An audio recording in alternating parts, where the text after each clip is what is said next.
This is Borkon's ridiculously simple tunnel board from 2 years ago, and this is mine from today. In this video, I'm going to be going over why I think my tunnel board might just be better overall. And of course, go check out Borkon's video because it is an amazing tunnel board. On with the video. So first, I should explain to you guys what even is tunnel bore and why is it useful. So a tunnel bore is something that will shoot forward TNT. There you go, shoots forward a TNT onto 3-inch debris. The machine doesn't explode, but any blocks that might be in its path do. Same thing with his design. Shoot a TNT forward, shoots it on 3-inch debris, and explodes. Any blocks in its path will get destroyed. This is useful for mining, and of course it'll get you lots of diamonds. So why am I saying my design is better? Well, first off, I'm just going to come straight out and say I think it's cheaper. Now in Borkon's video, he did use stone and shroom lights, which are more expensive resources, so I gave him the benefit of the doubt, and I replaced all the resources that didn't have to be there in his design with cheap ones. For instance, this was a shroom light, and I just switched it with the cobblestone, so that our materials for the filler blocks are the same. The materials for his is this. As you can see, the top two resources here are 6 slime blocks and 5 observers. 3-inch debris, I mean, that's pretty standard, but yeah, these 3 resources are some of the hardest to get out of this list, as well as the piston and the sticky piston. Everything else, pretty achievable. Oh, I guess maybe the dead horn crow fan, but we're both using that. Now over to mine. Inside, we see 4 slime blocks, which is 2 less than his, 3 observers, which is 2 less than his, 3-inch debris, yeah, the same, 1 coral, as we talked about before, 3 regular pistons, 2 sticky pistons. And what do you have here? 3 regular pistons, 2 sticky pistons. Same. Now, the one thing you might notice is different about mine is that it uses a redstone block. Whether you want to sacrifice your quartz over redstone or the other way around, that's up to you. But I'd say that most people would agree, one redstone block is definitely going to be cheaper than an extra 2 observers and 2 slime blocks. But say you're still not on my page. Say you still think his is cheaper and you do prefer using less redstone. Well, next point is going to maybe shift you over to my side. With Borkon's design, yes, it's very simple, and imagine you're in the mines with a bunch of deep slate. This is you running along. Yeah, you have to click it and you go forward, check for any diamonds, and of course if you have free cam, you can look at the note block. Here's free cam, and you can click it while you're in free cam, and you can look at any diamonds, and sure, if you position yourself right, you could click it a few times. But now take a look at mine. This comes with a built-in place where the player can be. All you have to do is sit between these 2 trapdoors. You can ride along with the machine as it goes along and destroys anything in its path.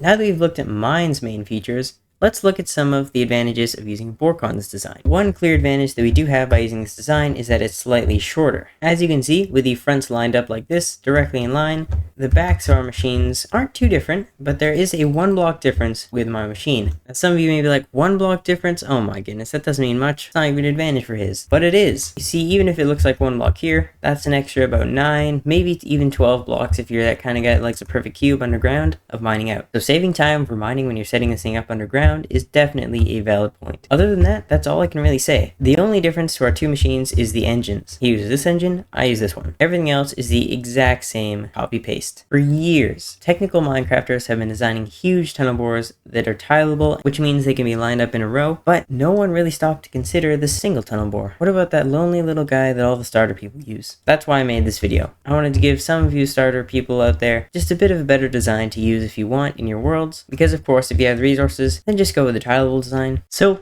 let me know if you use this design in the comments after you watch this video. Hopefully it was helpful to a lot of you people out there, and I'll leave the mod I use for FreeCam, Tweakaroo, in the description so you can download it for yourself. Happy mining, everyone!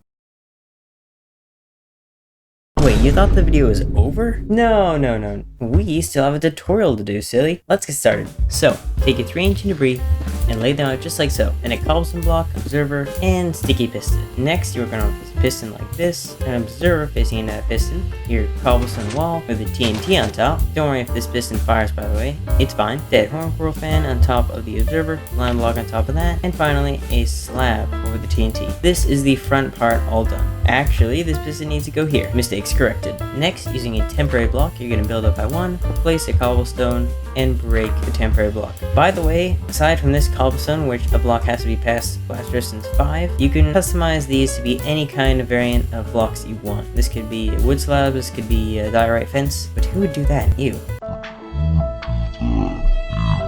Moving on. Right, so your cobblestone, 2 slime blocks, and underneath those, 2 slabs. Top of the cobblestone, place a detector rail and a minecart on top of that. this is the part that's going to be powering the TNT whenever it gets pushed forward, and that's why in the final build it looks like it's connected, but we can't connect them just yet. If we were to connect them and have them build like this and place the minecart, then yeah, the TNT would explode. So many people starting to make this mistake. Don't let that be you. Now comes the fun part. This is where my motor comes in. Using temporary blocks, build up 2 from the ground just like this. Place a piston, and you can break these blocks. Place another temporary block like this. Then on top of it, place an observer facing up like that, and a block of your choice. Grab some trapdoors, 1 on the bottom, 1 on the top, just like that. This is where your player will stand. Then a no block, sticky piston, slime block, temporary block on the ground, 1 over from that, piston on top of that temporary block, break the temporary block. And now the final piece of the puzzle, the whole machine will move forward once you place your redstone block on here. This will make sure everything is primed, and then you're ready to go. So, place that on there. And there you have it. Machine is primed. It was that easy all along, huh? Now you can have fun in your mines or wherever you built this thing, mining away in that direction right there. And you might just uncover some diamonds. Okay, now the video is actually over. Oh, and thanks so much for 400 views on the Anycraft episode with the Elytra. That just means so much to me. If you like slightly more technical videos like this, then I'd also recommend checking out their most recent video, Anycraft Season 3 Episode 7. It goes into great detail about an awesome game mechanic. Anyway, see you later.